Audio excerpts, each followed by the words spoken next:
SK이노베이션 분석에 이어서 종속회사인 SK에너지 2021년도 실적을 수르프 분석으로 소개하도록 하겠습니다. SK에너지는 비상장 기업입니다.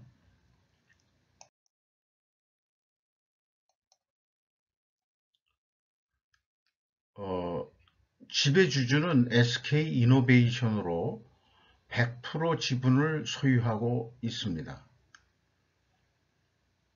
매출은 26조 5천억 원대를 달성해서 전년보다도 32.8%가 증가했습니다. 매출에 비례하는 매출 재료비는 23조 5천억 원으로서 19.6%가 증가했습니다.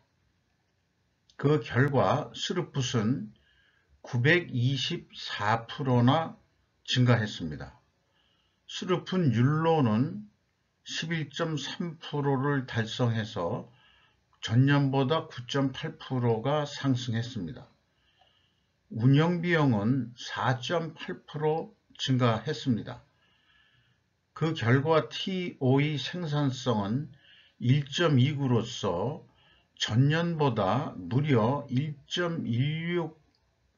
1.16포인트나 상승했습니다. 2020년도가 0.13으로 극히 낮게 나오는데 이게 영업적자 때문인데요. 이런 이유는 그 운영비용이 현장 운영비용도 제일 많이 영향을 미치겠지만은 판매관리비 면 쪽에서도 쉽게 늘렸다 줄였다 할 수 있는 그런 상황은 아닌 것입니다. 일반적으로 인플레 영향에 의해 가지고 지속적으로 증가한다 이렇게 볼 수 있겠습니다. 그래서 2020년도는 결국은 그 수력분율의 그 매우 큰 폭의 하락이 영업 적자를 내게 된 결과로 나타납니다. 2021년은 6,687억 원의 영업이익을 봐가지고 무려 135%나 전년보다 상승을 했습니다. 그리고 원가회계 영업이익보다는 355억 원이 적은 수치입니다. 이것은 가공비 배부 재고 자산이 증가했기 때문입니다. 그런데 일부 어떤 의견들은 중소기업 하시는 의견들이 좀 있는데 시장 지배적 사업자는 원재료 가격 상승을 제품 가격에 과연 바로 전가시키는가 하는 질문사항입니다. 이것은 윤 당선인에게 모 중소기업 회장이 포스코가 가격을 너무 급격히 올려서 중소기업 해 먹기가 힘듭니다. 이것을 좀 해결해 주십시오. 라는 식으로 뉴스 보도가 났었습니다. 과연 이런 그 의존적인 자세가 중소기업이 과연 바람직한 건지, 정부가 뭐든지 해결해 줄 거라는 그런 생각이 과연 맞는 건지 의문이 들어서 SK에너지를 비유로 한번 풀어나가 보는 것으로 하겠습니다. 그래서 중요한 요점인 원자력 가격 상승이 바로 제품 가격에 전가시켰느냐, 이 전가라는 말은 좀 현재 부정적인 의미로 써지고 있고요. 저는 반영이 됐느냐, 어느 정도 반영이 됐느냐 하는 의미로 인식을 하고자 합니다. 원유 가격을 보면은 2021년도에 60.5%가 상승했습니다. 그런데 전년도에는 32.2%가 하락했었죠. 그래서 2021년도에 원유 가격이 60.5%가 상승했으니 제품 가격들도 그 정도 올랐을 것이다 하면은 이것으로 봐서는 바로 반영이 된 것 같습니다. 물론 이제 원유 가격 다 이하로 가격을 인상한 거로 이렇게 돼 있습니다만은 이게 원재료 원유 가격 연동제가 돼 가지고 이 32%가 그 원유가 하락했을 때 제품 가격들은 또 그 이하선으로 반영이 됐습니다. 이렇게만 보면은 바로 시장 지배적 사업자는 제품 가격의 원재료 가격의 그 변동을 바로바로 반영한다, 전가시킨다, 이렇게 이제 악평적으로 나올 수 있습니다. 그런데 2019년도 가격 대비 기준으로 보면은 현재 2021년도는 8.8% 원유 가격이 올라간 셈뿐이 안 되고요. 전년의 적자는 뭘로 보상할 거냐 하는 문제는 중소기업 그 협회 모 협회장은 그런 것은 간과를 한 거죠. 가격이 내려갔을 때는 그 판매 가격도 내려갔다는 것을 단지 1년 전 거만 가지고 그렇게 그 단기적인 시야로 얘기를 한다는 것은 기업 경영을 하는 데 있어서 좀 무리한 요구사항이라고 판단이 됩니다. 또 판매 가격도 8.8%가 내려갔는데 그 당시 2019년도는 더 내려간 거죠. 이런 것들은 아마도 그 정부 압력에 의해서 판매 가격이 더 내려간 것도 있을 수 있다라고 저는 그렇게 그 상상을 해 봅니다.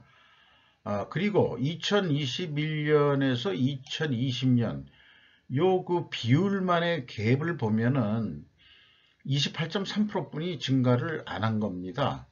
그 다음에 이 제품 가격은 29%에서 다양하게 증가 인상이 된 것으로 이렇게 분석을 해볼 수 있습니다. 그래서 2년치만 보더라도 결국은 전년 적자를 보상할 만큼 크게 오른 거냐 라고 또 이 변명을 또 좀 해볼 수 있는 것이라고 생각합니다. 그래서 개인적으로는 왜 이런 현상이 나냐 그러면은 매출 재료비는 2021년에 20%밖에 증가하지 않았습니다. 앞에 그 손익계산서 보면은. 그래서 이것은 대부분 재고자산 평가가 이동평균법에 의한 재고자산을 평가하기 때문이라고 저는 판단을 합니다. 다음 장에서 연이어서 이런 관계를 더 좀 말씀드리겠습니다. 재고자산 내역인데요. WCAI 제품 및 반제품은 5,471억 원이 증가했습니다. 이런 그 금액들이 전부 다 그 이동평균법에 의해서 산출된 거라고 보여집니다. 2020년도에는 3,725억 원이 감소를 했었고요. 2021년도에 전체 재고자산은 무려 1조 7천억 원이나 증가를 했습니다.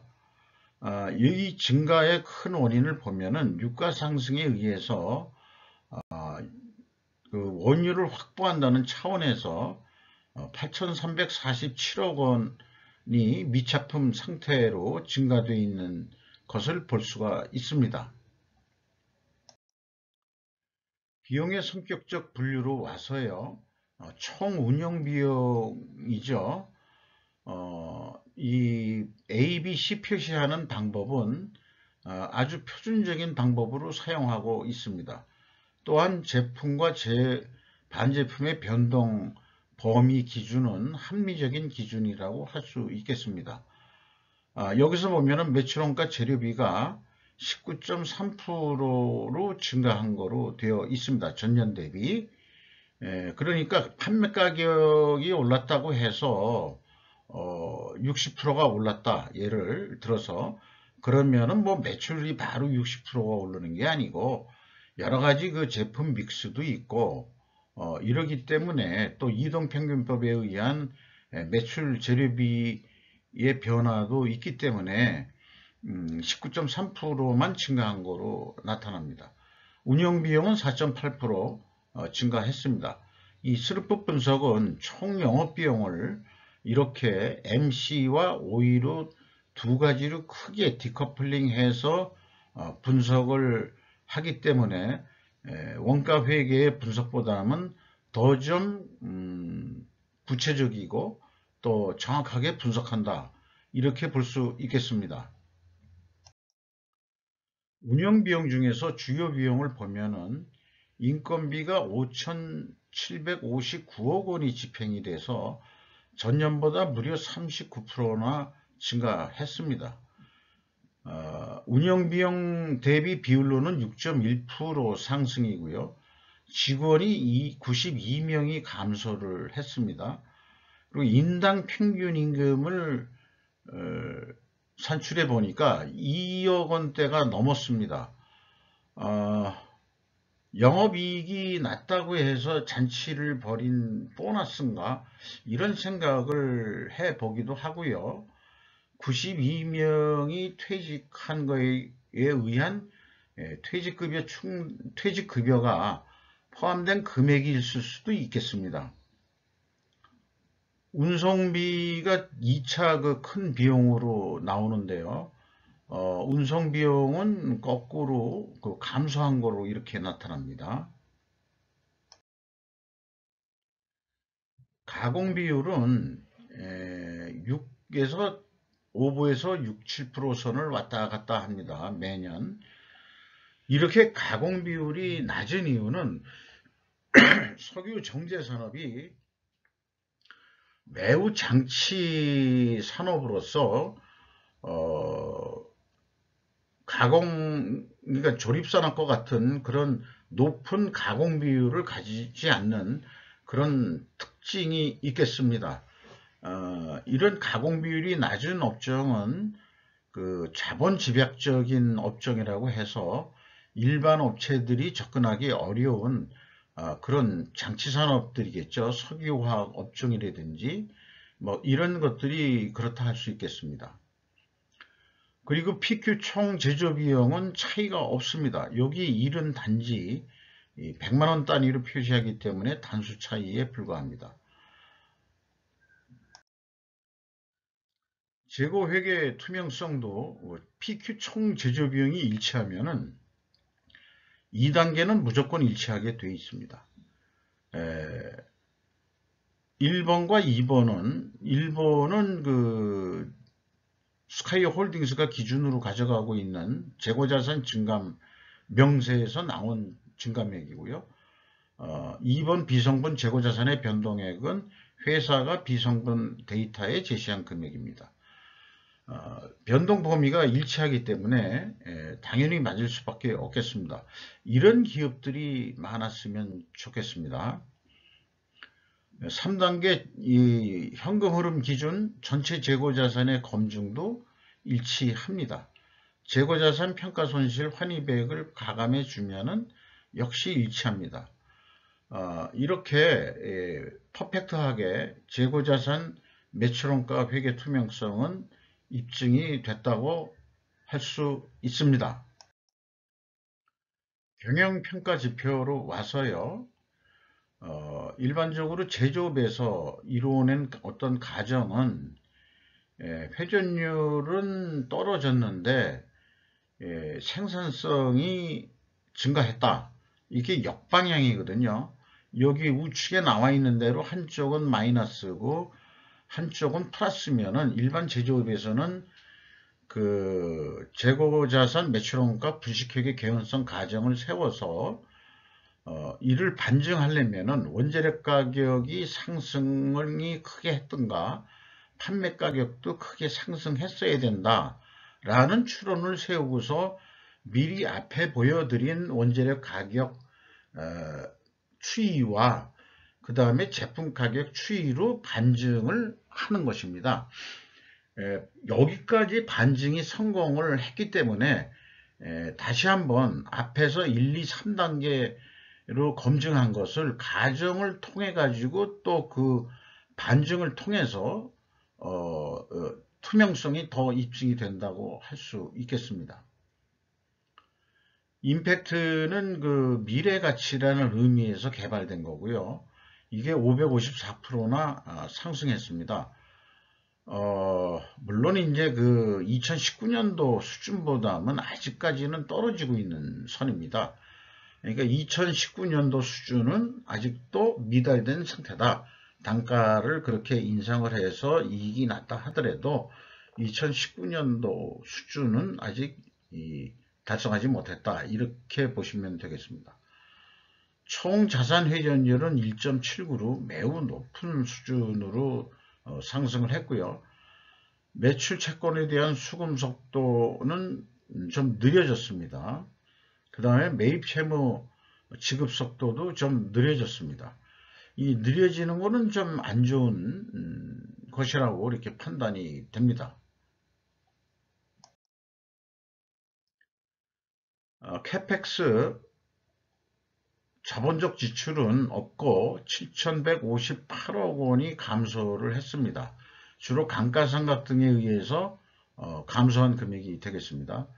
EAT 세후 현금 순이익은 1조 1,900억 원으로서 17.7% 현금 수익률로 17.7%, 전년도 현금 결손율보다 무려 39.7%가 상승한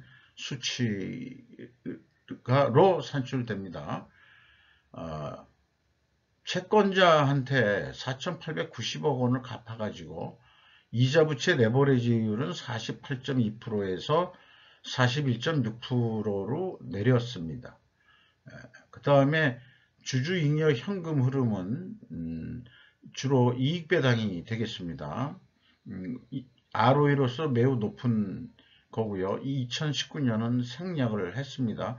그런데 이제 2021년에는 아직 배당을 결정을 안 했던 것 같습니다. 왜냐 그러면 요 2020년도의 배당은 2019년도에 그 실적을 가지고 배당을 한 거고요. 2021년은 2019년의 실적이 2조 원의 영업 손실이 있었기 때문에 이 배당을 할 수가 없었다. 그런 얘기로 이해가 됩니다. FEM 최종 2021년에 3,312억 원의 현금을 벌었습니다. 이 현금 버퍼율은 5.3%로 그렇게 높지 않은 상태로 유지가 되고 있습니다. 이익잉여금률은 252%로 상승했습니다. 이것도 상장 기업이라면은 주가 상승 요인이 되겠습니다. 이렇게 스루 분석을 하면은 분석을 한 다음에 주로 분석하는 목적이 뭐냐 그러면은 역시 그 미래 예측이라고 할 수 있겠습니다. 먼 미래라기보다도 올해 실적이 어떠니 그러면은 내년에는 어떻게 될 것 같냐 또 우리가 어떻게 해야 되겠느냐 라는 계획이 필요한 거죠. 그래서 제가 만든 그 ABC 플랜이라는 알고리즘이 있는데 제목은 굿 이너프 원재료 가격 연동형 판매 가격 예측이라고 했습니다. 또는 그 판매 가격을 결정하는데 이 알고리즘 선식을 쓸 수도 있다. 그런 얘기가 되겠습니다. C번부터 얘기를 시작해 보면은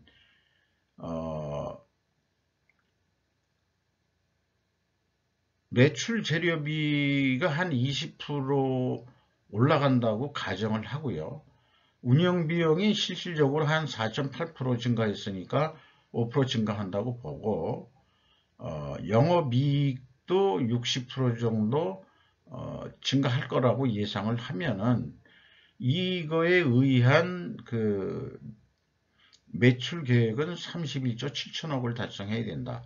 그러니까 작년도보다도 20% 이상을 매출을 증가시켜야 된다. 이런 얘기가 되는데요.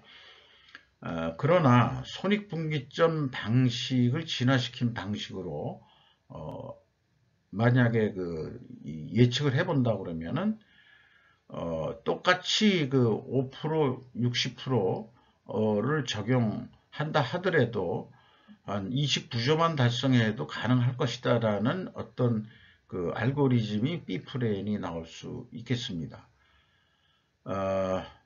그 다음에 실질적으로 스루프적인 관점에서 내부적으로 액추얼 플랜을 세운다 그러면은 원재료 가격이 오른 것은 이것은 물러날 수 없는 선으로 두고 스루프율이 11% 정도 나왔거든요.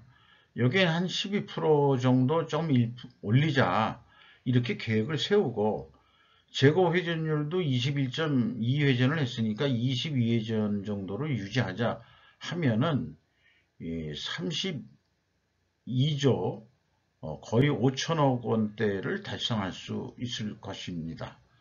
이렇게 이제 시뮬레이션 계획을 세워볼 수 있다. 이런 얘기가 되겠습니다. 이런 알고리즘에 대한 내용은 추후 별도로 별도 강의할 예정입니다. 이상입니다.